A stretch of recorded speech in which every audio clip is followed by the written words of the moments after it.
Hey, everybody, and welcome back to Inside the Force. Dave Cottingham here with Casey Cooley. Hello, everybody.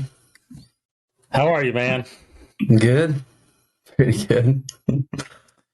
We're still obviously surviving through the pandemic. I was just having some horrible science issues this past week, but yeah, that's right. You were pretty good now. That's right. We are back to dive into actually a bunch of new content. I feel like we've got a lot to talk about, a lot of new things to talk about that Lucasfilm has finally released and put out there.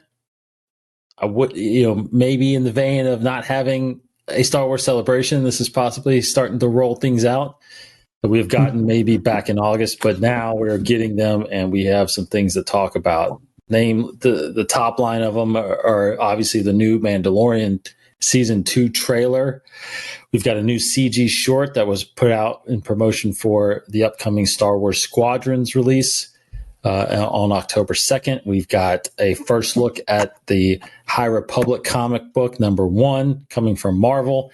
And we've also got a look at the new VR experience coming this holiday season from called Tales from the Galaxy's Edge.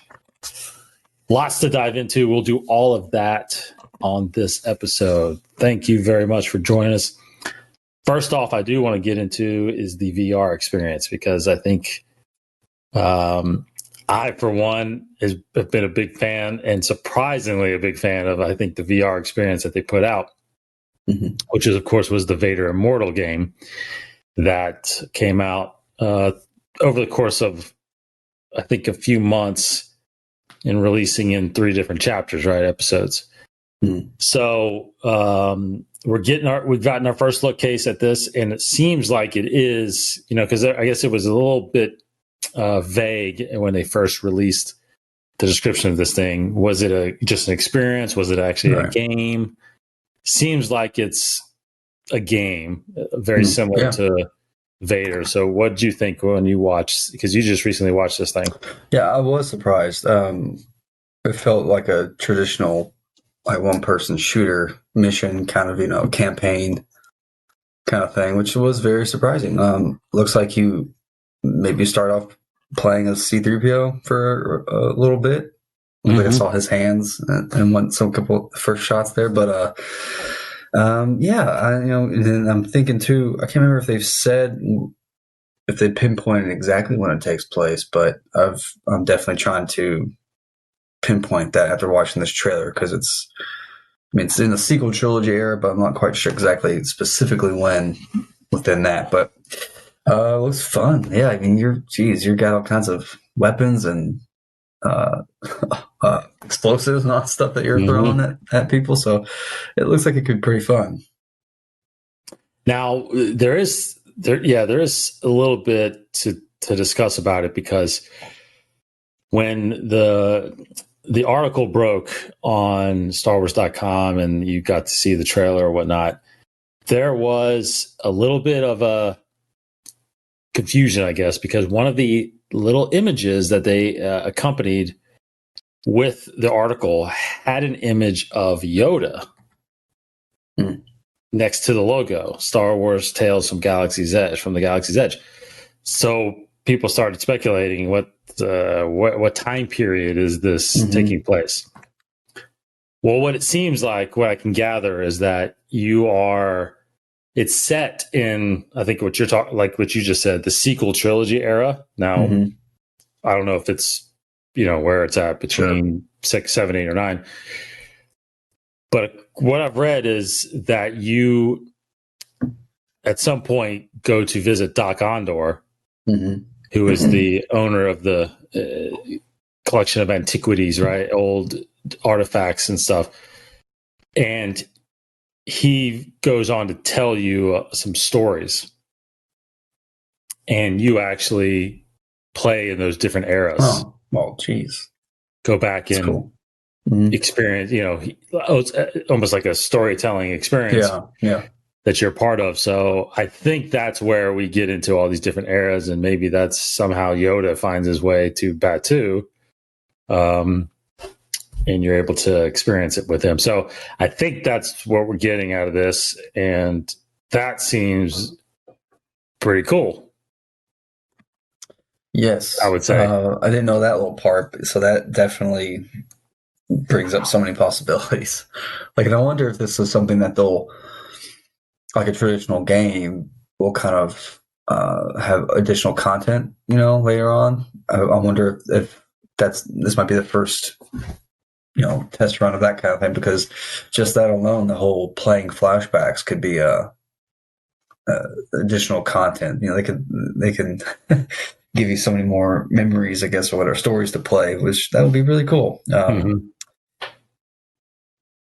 Yeah, I don't think we saw. I was trying to watch. And I remember seeing Doc Ondar or any other familiar Black Spire faces, but I don't even know who you, the character, is going to be like. I don't think we even know that much. Like, if you're an alien or a human, or do we know that? Yeah, I don't think you do. I think you could be any.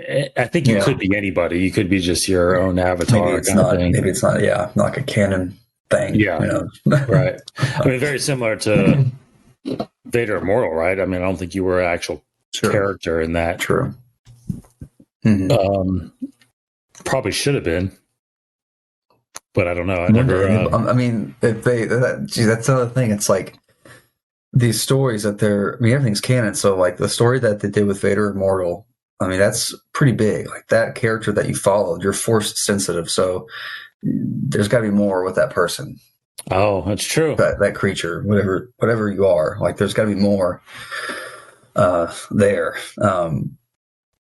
Especially, again, what that story was all about. Like, that's pretty important. Again, with this one, it's, you're a character that's getting wrapped up in the Resistance. So I would hope that they do more, like other mediums with this character, if it is like a set in stone type of canon character, which I guess it is. I mean, should be.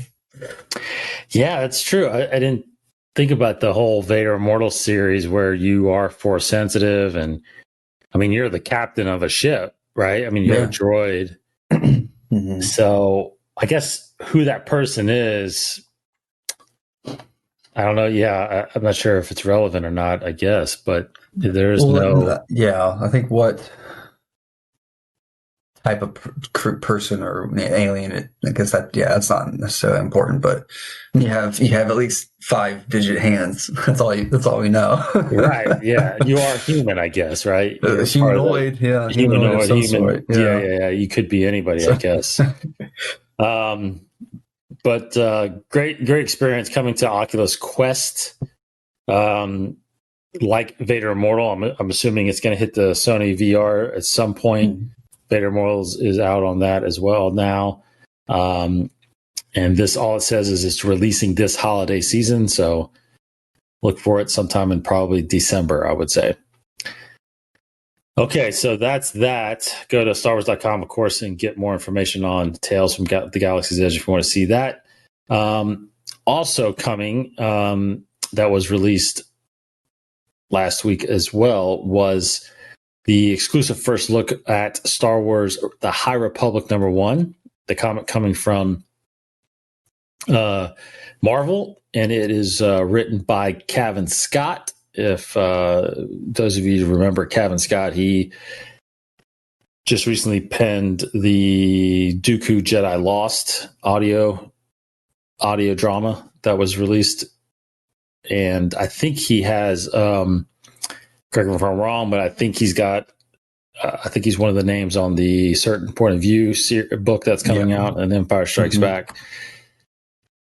So he's coming out with that, and this is look at the High Republic #1. So if you go to StarWars.com, you can get the first few pages. They're not colored, but they're black and white. But you can go on there and look at the actual images and read the first couple pages of that.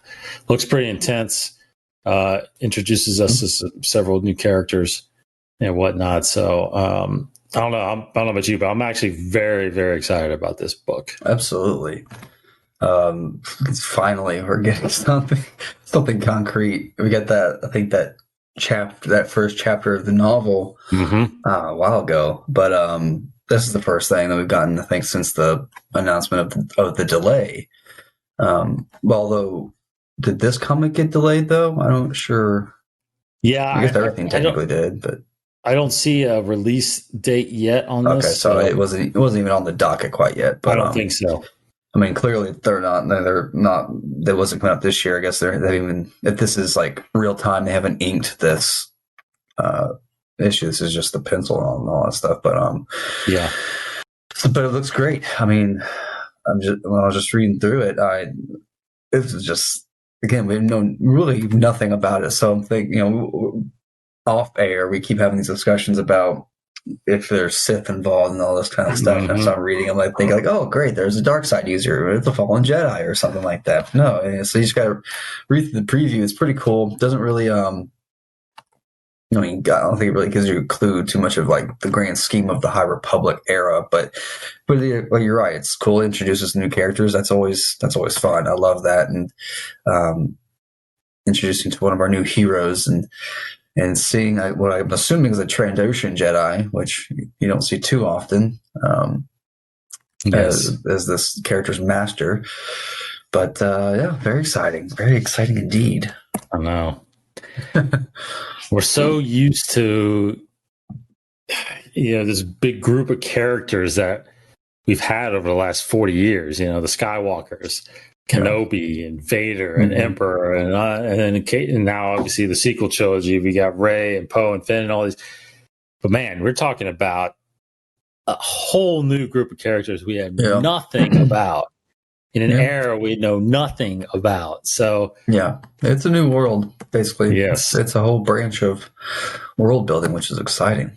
Very much so. Very much so. So StarWars.com is another place. Go there. You can see those first few pages of the High Republic coming soon. So the next thing, which was, I really, truly felt it was really incredible, was this CG short that came out called Hunted. Now, if you haven't seen this thing, you need to go see this thing. It's about almost 7 minutes long. I can watch hundreds of these shorts. I can watch movies made like this. This is truly impressive design and storytelling and graphics. So we're introduced to the Imperial side of this battle in this short, and this obviously is advertising for Star Wars Squadrons. So I don't know, it just shows you the Imperial side. Now, we've talked about this over the course of several episodes on the show over the course of the years, where the perception of the Empire from within the Empire is, there's a lot of good people in the Empire that really believe that the Empire is doing good and keeping the galaxy safe, right? And I feel like you get that with this point of view from this TIE fighter pilot. And I don't know, I think this just is setting up to be that story, those stories where you have both sides of the conflict, the both views of the conflict, point of views of the conflict, and they're just extremely different about who's fighting for what, right? So I do believe we're going to get a rebel side of this before the game comes out, which is only in a couple weeks. But I don't know. What do you think? What do you think about this when you watch this? I mean, yeah, I think goodness, I can only talk about to your point about how we need more stuff like this. But because after episode 3, back when we thought we weren't going to get any more movies, I thought the future of Star Wars was going to be 3D animated movies.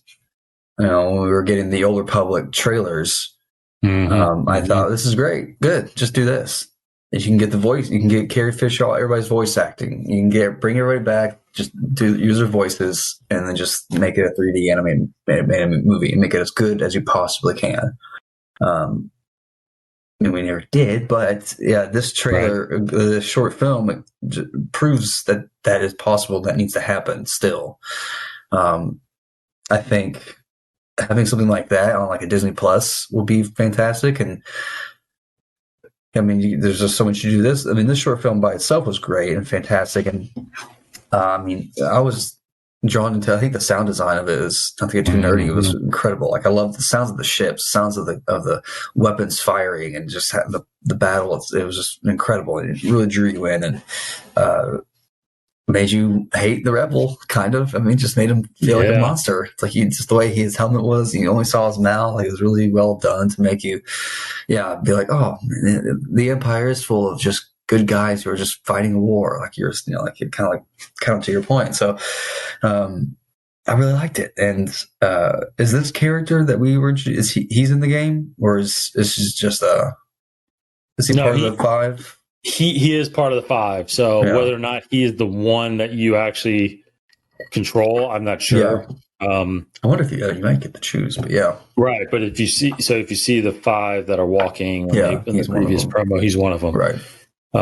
So again, it makes me think that we're gonna get something from a Rebel pilot.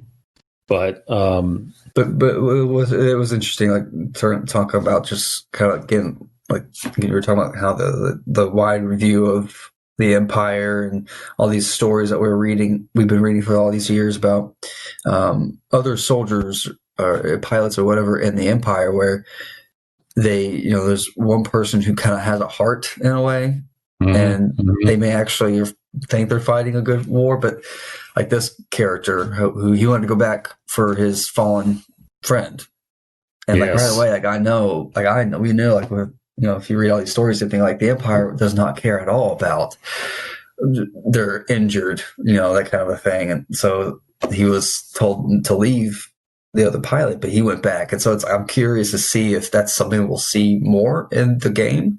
The idea of the squadron, or maybe just this one character kind of has that, he like a good heart. Actually, he's in the Empire, but he's actually one of those soldiers that truly believes he's fighting for something good and actually cares about the other soldiers. So an empathetic Imperial, basically. So that would be. I am curious to see if that's something that will grow, in the game. So I'm excited to play. Yeah, it does. It does heighten the excitement for sure. I think I've mentioned a few times on here that I'm not overly excited about the multiplayer side of it. I'll try it, But the campaign side is where it's at. I mean, I actually think I'd actually be more into the multiplayer side of it if I could actually try it on the VR side. Oh my gosh. Feel like I'm actually sitting in the cockpit, like that would be pretty incredible. You'll need to, because the whole idea of VR is getting, but you need to be actually seated in like a try to mimic like a lounge chair with just like. But also, I have to pop in a bunch of motion sickness pills probably to make sure I don't get sick. Maybe. Yeah. But I think that would be pretty incredible to see that. It was because I feel like because I think correct me if I'm wrong, but I think in the Battlefront games you can switch to a cockpit view while you're a first person view while you're flying. But I feel like the windows, like the way the you didn't actually. Well, you just it just to be limited your sight, and you really couldn't see. In this game, I feel like for they VR, improved that. They've made them bigger, and you could actually really see through the windows. So, in fact, I feel like that might be the only, at least in Squadrons, at least in the gameplay, I've only seen it in that version. I don't know if you can actually play a third person. That'd be crazy. Because you have your all your instruments and everything and screens that you have to see. So that was the other thing of the short that I loved is he actually used everything that was kind of like he was like hitting buttons. He was doing like I don't remember seeing a whole lot of that, Right. like in the Rebels cartoon, as much as they did in this. So I like actually them fleshing out what the ship could do and like how it actually works and everything. Yeah, I think so. I think that was a little preview of probably what you will experience when you're flying around in that. So yeah, so the game hitting October 2nd, which is a couple weeks, less than a couple weeks now, on all your gaming consoles, and I think it's going to be pretty fun to play. I think it actually might do well as it's promoting this type of stuff. You know. Mm-hmm. So go check that out. CG short Star Wars Squadrons called Hunted. I think it's mainly on YouTube, EA Sports' or EA Games' YouTube channel. Of course, I know StarWars.com has put it out there as well. So go look at that. Okay, so the big discussion, the big reveal, obviously, finally, that we've gotten in the last week is the Season 2 trailer for The Mandalorian. Now, I wanted to double check because I think I looked back at last year's trailers for Season 1, and we did get 2 of them last year. And they were both called trailers because I really feel like this was more or less just a teaser. Yeah. But they called the first one last year a trailer as well, even though it seemed like a teaser as well, because in that one, there wasn't any dialogue until towards the very end. So this one had a little bit of dialogue, but it came from Season 1, the Armor's discussion with Din Djarin and explaining what his symbol means and what his journey, where his journey is going to go now. So, anyway, trailer is now out there. First reactions, Casey, on what you saw? I did like it, but yeah, it was. I mean, it was like a teaser, so it really was very safe. It was a very safe trailer. That, there was, but the one thing though, I feel like this trailer did lack, if anything, was like a big. Just like big wow moment, just like a big cool action scene tease or something that I feel like the big moment that we got was just the Baby Yoda gag at the end, which was very cute and awesome. So, but no, I mean, it's not like, again, there probably wasn't much because everything's so spoilery. Just like with this first season, everything we saw felt very safe because you can't show anything without Baby Yoda. Yeah. The coolest thing that they would show would be either IG-11 or Mando hanging on a TIE fighter, which was very cool. So it would have been cool to get, if there was anything like that in this scene, maybe some action. We got one shot of Grief and Cara, so it would have been cool maybe to have an action scene of them or something like that, or some so just probably just refrain from being too spoilery. They probably couldn't show a whole lot, which is fine. But it was very safe. Nothing too crazy, but except for the hooded figure, and then that's it. Not I feel like there's not a whole lot you can just nitpick of like little scenes, but it was great to see the Corran aliens. I guess we're on Moncala. Moncala. Yeah. Must be there, I guess, which is awesome. First time we've seen that live action. I wonder if we'll get any underwater scenes, but see some Nakbar technically is still alive during this. But I wonder if we'll see any other Calmarians or anything like that. But I did like it. I really enjoyed it. Very cool. I guess maybe even the Ha moment, because the Baby Yoda part where he's about to shoot off the flying birds or whistling birds. Then cuts to black for all the fighting. That's the only thing. It's like maybe if we saw some of that fighting, that would be like the aha moment. But no. But again, it's a little tease. It's very much of a teaser. It's just giving you a glimpse. Pretty safe. Yeah, I agree with that. Very safe. I think it took me a little while. It took me several watches to warm up to this thing, to be honest. I was not.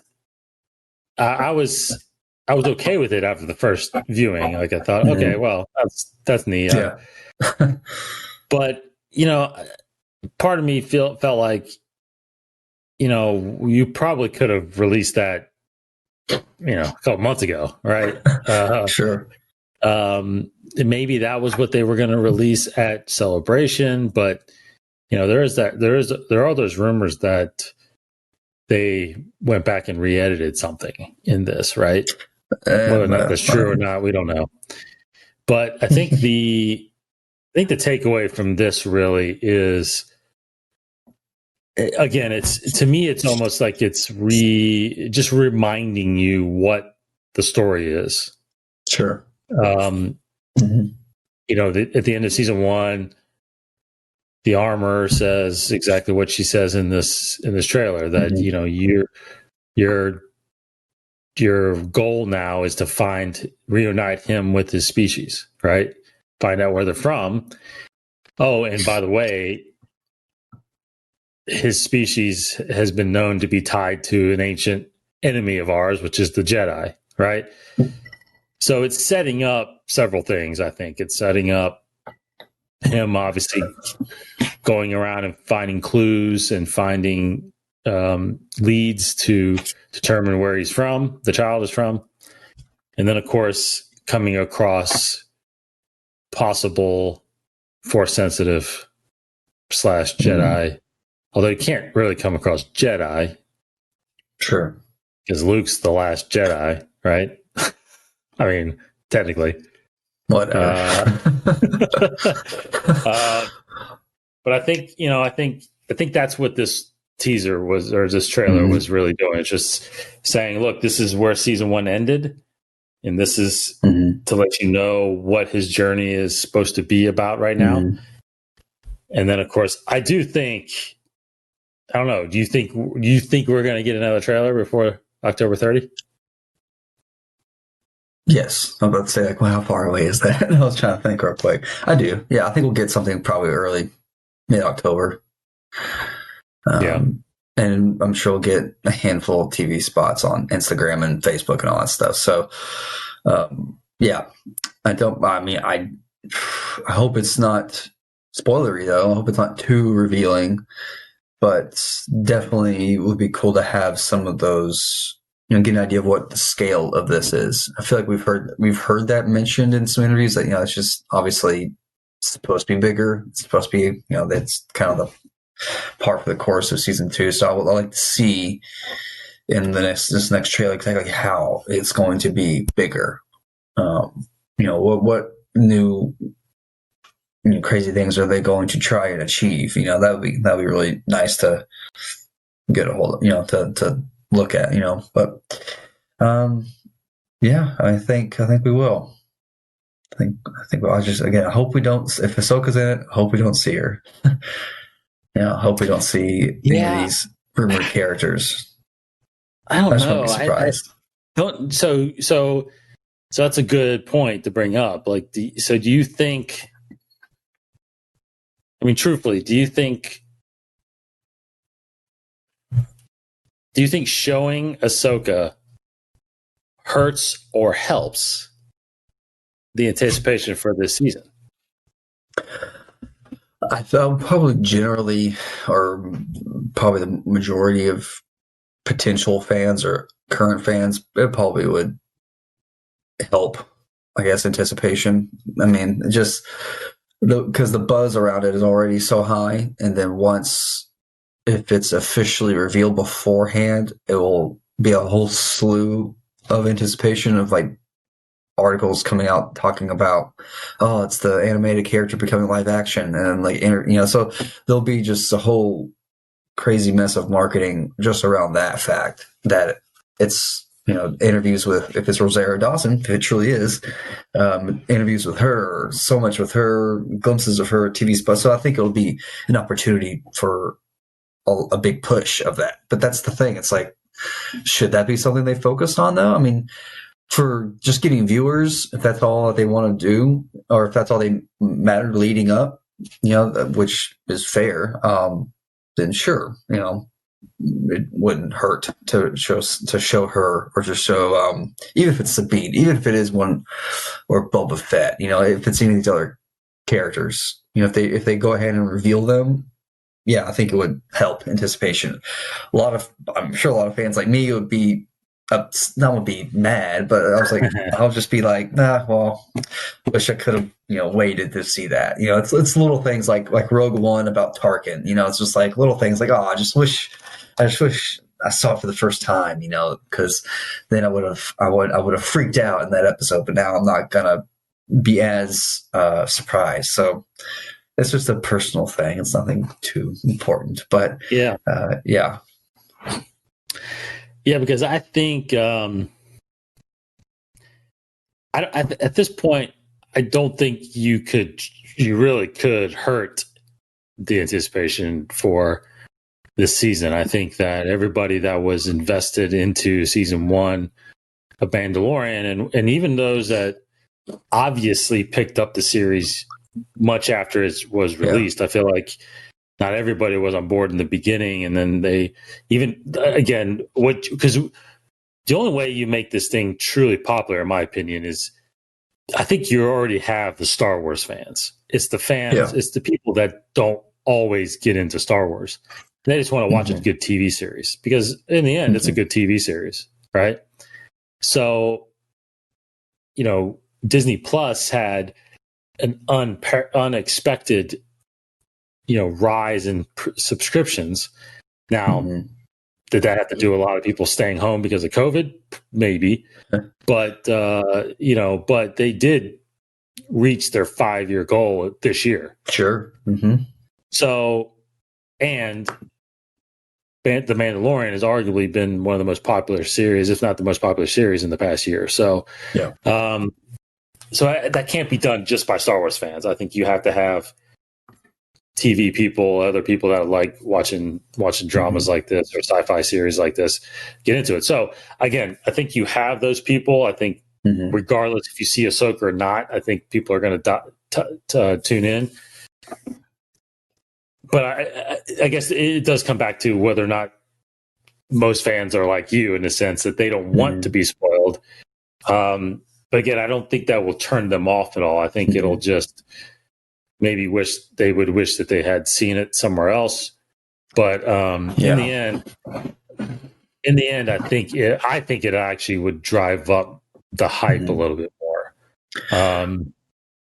Well, I would say I'm not sure if Ahsoka would be the one to be the best candidate for that. Like for just like general mainstream or casual Star Wars fan, I would say it's Boba Fett or even show Tamora Morrison, because that could be either Rex or so and so. But seeing a recognizable face like that, I think would be the best move for that goal. I think because Ahsoka isn't quite, at least especially live action Ahsoka, isn't quite recognizable just yet. So people may say it's for Zero Dawson. They're like, oh, cool, she's in. I like her. So but they may not necessarily know it's who she is. So right. But seeing even if you see Boba Fett's armor, and people are going to think Boba Fett, but of course we'll know it may not be inside the armor. Boba Fett, maybe someone else, maybe Cobb Vanth or someone else like that. But was that trickery?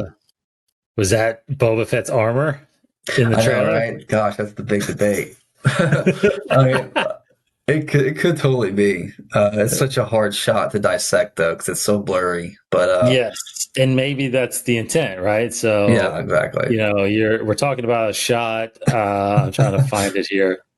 It's a shot at like 112, 111, 112, and literally, it's Mando speeding away on a speeder bike, what looks to be Tatooine, desert planet, and a lot of people have said that is Boba Fett's armor.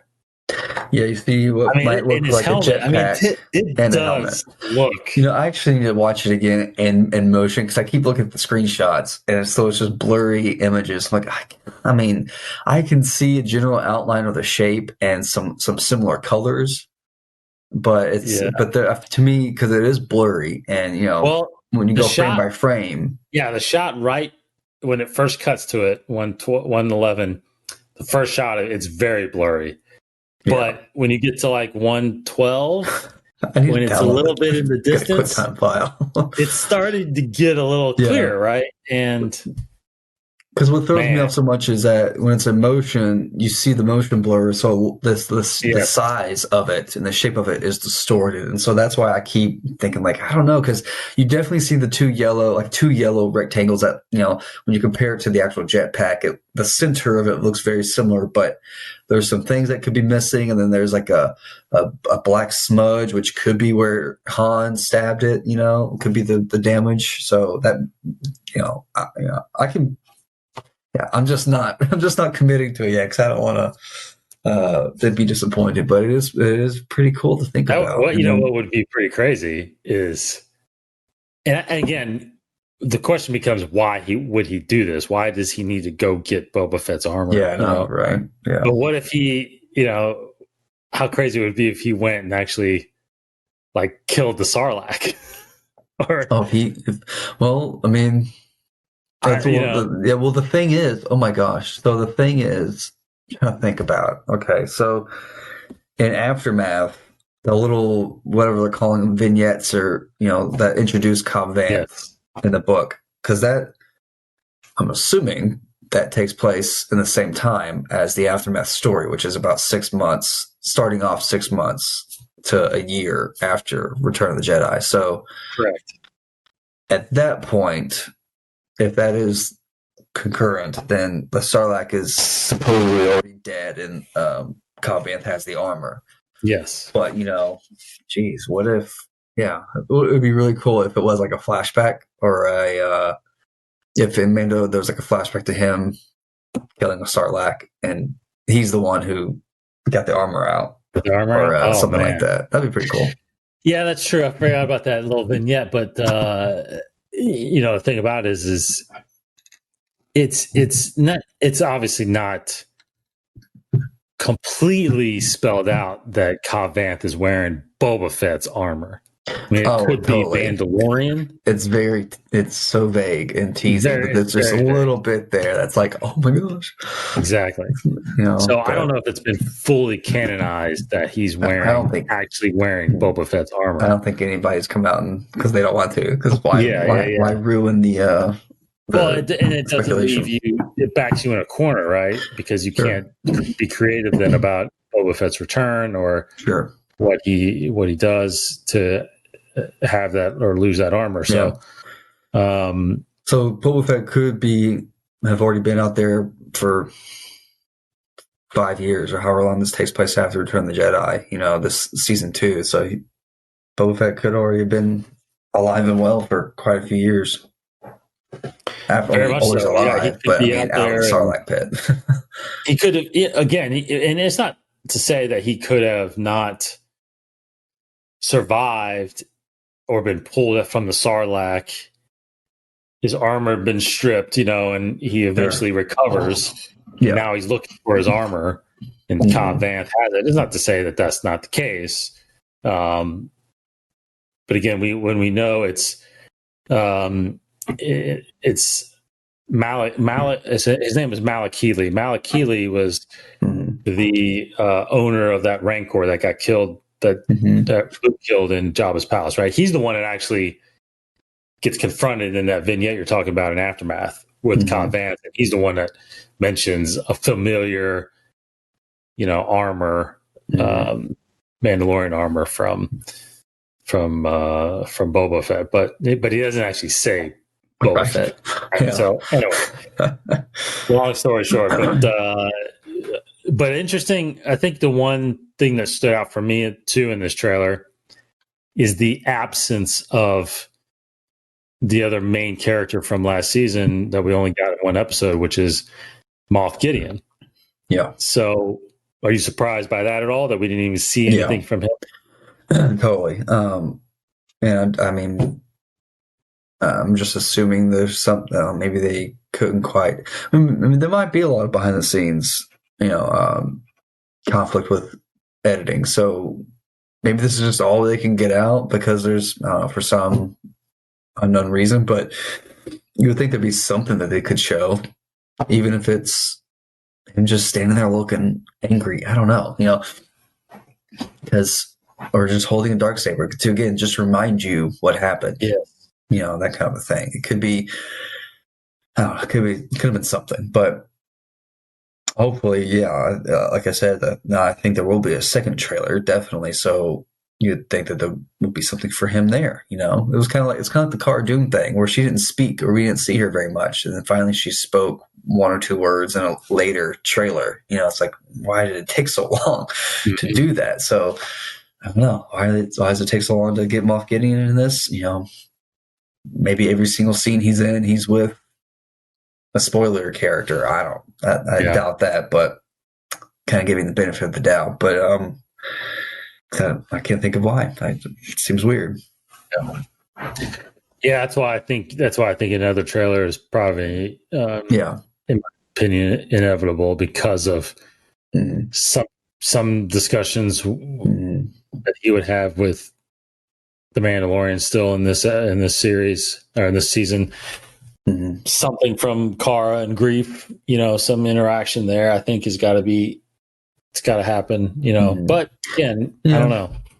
And I think there's, even if it's not like they show new characters, because I think you definitely need to show new characters, and we got a glimpse of the hooded figure in this one, but so maybe the next trailer could have more of her, or show another supporting character that we might get to know. Can be just all the same characters. I feel like, again, with season 2, you need to see what's going to be new. How's it going to be bigger, better? Part of that is what new characters are we going to be introduced to? Either they're part of the team, or they're part of with the enemy. If it's just this hooded figure, then we need to see probably a little bit more of her in this next trailer as well. Someone new. Yeah. Well, there's speculation that this hooded figure could be Sabine Wren. I am definitely leaning more and more every day towards her being a new character. I feel like, what's her name? Sasha Banks. Sasha Banks, the WWE superstar. I don't think, in my opinion, they're going to cast her as Sabine to do, if the rumors are true that there's going to be an Ahsoka spinoff where Sabine is part of that series. I feel like she's casted in this series, and I feel like she's going to stay in this series, in my opinion. I feel like this is going to be a reoccurring character. That's why I don't think it's just a Sabine. So I'm about 90% sure that's, in my opinion, that's the character. Yeah, I mean, my initial thought, but I didn't even know. I didn't even know it was her at first. Even though I was caught up with the rumors about her being casted, but I just didn't recognize her. I mean, the assumption was that she's, obviously they say Jedi and you see her, but my assumption is that she's somehow connected to the Force. I don't think she's going to be necessarily a Jedi, because you're right, there really aren't any Jedi around. I mean, you can be. I mean, again, we're like 5 or so years, so maybe Luke has. I don't know if Luke has started to try and find other Jedi or not, but regardless, I think this could be someone who's caught on and following Mando because they have some sort of connection to the baby, or just to the Force in general. So, and I mean, they seem very bad guy-ish. So, because they're in a dark hooded garb, and she kind of look tough. So, my thought is she could be somehow aligned with maybe Darkseid or Moff Gideon. connected to the Force, because the whole idea is to get Baby Yoda to use his essence, so and then we've heard so much talk about Gideon and connection to the Force in some capacity. He said that. I think there's been some rumors about that, and obviously we have the Darksaber. So I think it's bound to show up some other Force connected person outside of Ahsoka. I think that's likely. Yeah. Yeah, I don't know. I don't know. She could be a dark side user or something like that, or just could be some kind of spy, hired to track him down, kind of thing, or someone looking to help him. I don't know. I mean, it could be somebody from Lor Santeca's outfit, sure, a follower of the Force or something like that, Yeah, and I'm pretty sure. I mean, there'd be no Inquisitors around during this time, right? I don't think there would be, because Vader's gone and Emperor's gone, sort of. Could be some leftover ones for maybe, sure. My thought might have been like Gideon maybe has still his hands on a few dark side users that aren't quite trained, because they didn't have the opportunity to be. And if Gideon has some sort of connection to the Force, maybe he has some knowledge of the Force, at least the idea and the theory of it, and is in some way a master, even though he may not be Force sensitive himself, if he's just a, I don't know what the Star Wars term is for a Muggle, but someone who's not Force sensitive. I think maybe he's somewhat of a master to some other dark side Inquisitors that he's kind of, whatever, hired out or whatever. So she could be somewhat of a assassin, dark side assassin, for Gideon. That'd be kind of a cool character, like an Asajj Ventress, but for this era. Yes, right. Cool. Yeah, that would be very cool. That's someone they need to do a live action of. Yes. So last thing then, what's based on this teaser and of course the dialogue that sets up. I mean, is your expectation for this season? Okay, I found this on the web for their expectation for the season. Siri's talking to you. Yeah, Siri. I didn't say iOS 14, man. Weird. Is there expectation for this? Do you think the story is going to be relatively what we heard from the Armorer? Or do you think there's actually going to be something else, some other storyline that comes up that's bigger in the season? Gotcha. So, yeah, you kind of need to think about, too, how so far, we got one season, how Mandalorian show is structuring its season arc. It doesn't seem like it's a huge arc. It's a very simple through line. So like the first one was just protect the kid, basically.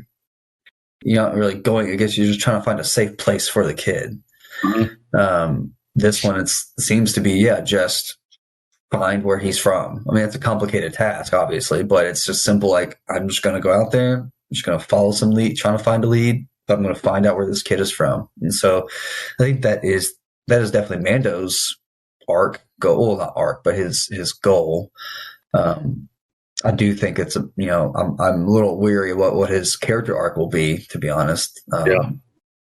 But that's another conversation. The story will be him trying to find the kid's family, his home planet, whatever. But definitely Moff Gideon will keep whatever he has planned for Yoda. He'll just keep at it in this season. He's just gonna get the kid, and I mean, it seems like he wants him. I guess he wants him alive, but it didn't seem like he went through. He almost blew up the place trying to find him. So I don't know about that, but I think it's definitely find the kid's home, and then Moff Gideon will just try to break that up as often as possible. But that's where I'm worried is, like, the rumors of all these other characters. It just seems like I'm worried that the story, if it's true, I'm worried the story will be side railed by whatever. Because you get Boba Fett, I guess, is he just a simple villain just trying to stop Mando? Is he just being hired to stop Mando? Right. Is that his only kind of flat goal? That's a pretty one note thing for Boba Fett to do, even though he's only ever been a one note villain so far in the movies.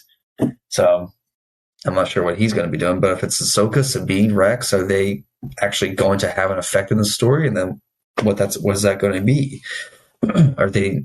So it just feels like there's so much that could happen in the season that is much bigger than simply find the Baby Yoda's home planet. But that's fine, I guess. That's kind of what Rebels. That's what happened with the Rebels show. It seemed very simple. It seemed like it was just this group of rebels. They're just gonna every episode have a mission, get supplies or whatever it is. But it became so much bigger. It became create the rebellion. Yes. So this could very well be another type of situation. It could be creating the First Order while also creating the Resistance. Who knows? It could be a much, much bigger goal in the end.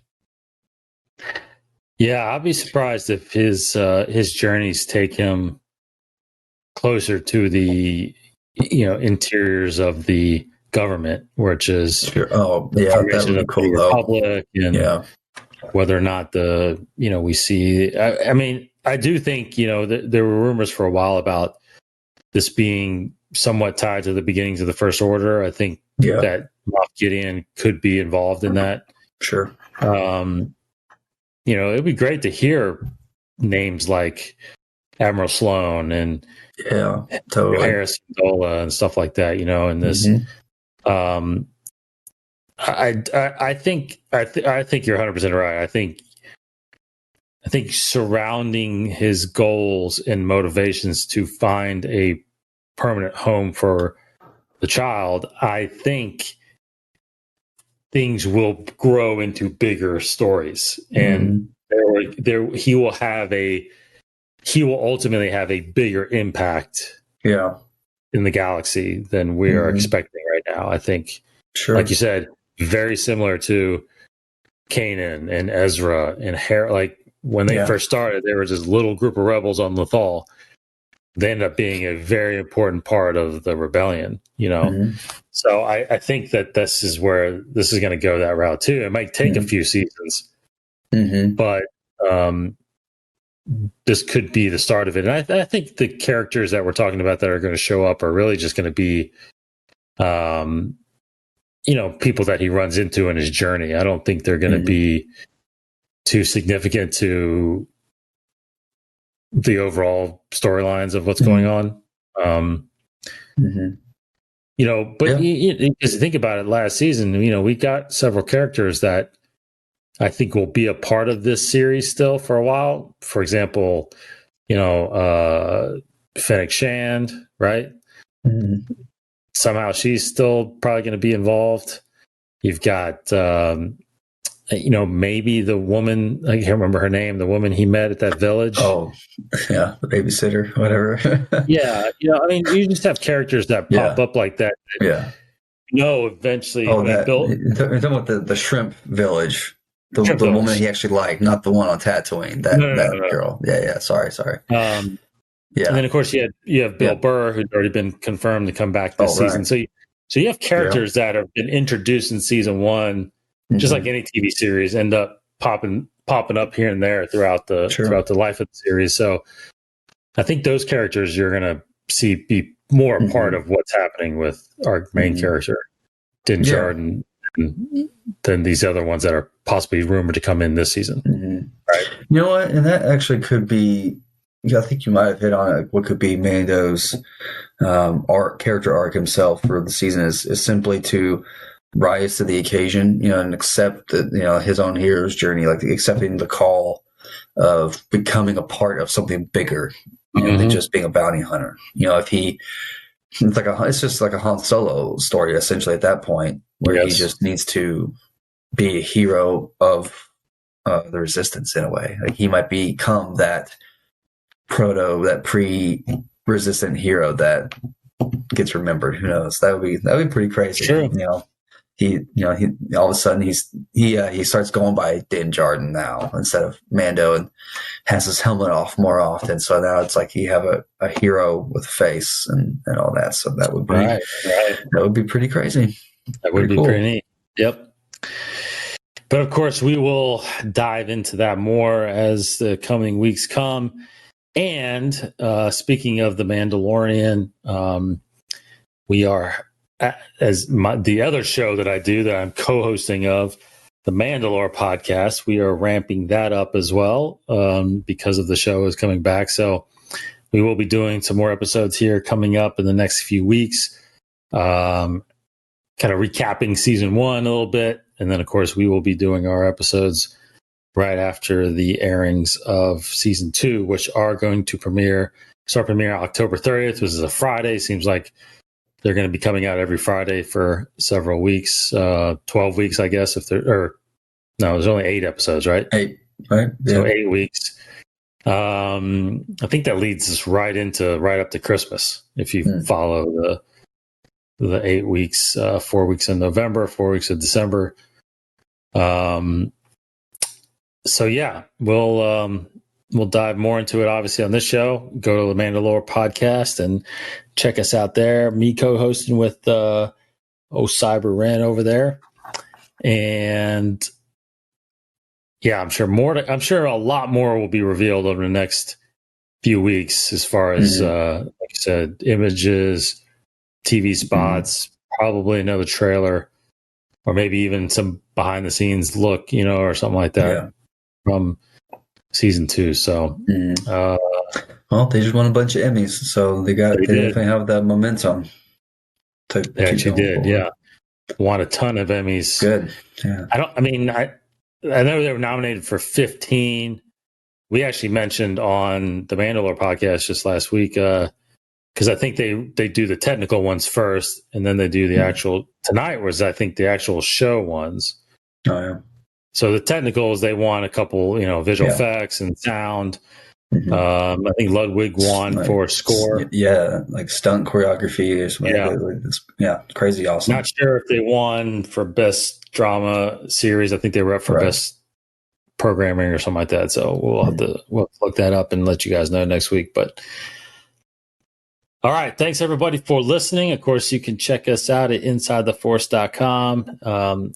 Find us on all your podcasting platforms, Apple Podcasts, Stitcher, TuneIn Radio, Spotify, iHeart, all those good ones. Of course, go to youtube.com/InsideTheForce if you want to watch us. Watch all of our other shows that are on there from Beyond the Saga, where we talk about all the stories outside of the films. And then you've got council sessions and some other cool little things on there as well. So go hit the subscribe button on that. And we also have this show on there as well. So you can either listen to us or watch us. Thanks, everybody. Hope everybody has a great rest of September. I mean, this year is actually, no matter how bad this year is, it's actually flying by, in my opinion. Yeah. Only 3 more months left. And once you get into the holidays, I feel like it even goes even faster. So, once Halloween hits, you're just in a crazy food candy coma until January. That's right. That's right. And I will be ending my year in Disney. Yeah. So I'll be down there right the week leading up to Christmas. So I will be going to a galaxy far, far away anyway. For that. So. All right. Thanks, Case. Hope everybody has a great week. Take care. We will be back next week. For Case Cooley. Goodbye, everybody. I'm Dave Cottingham. May the Force be with you.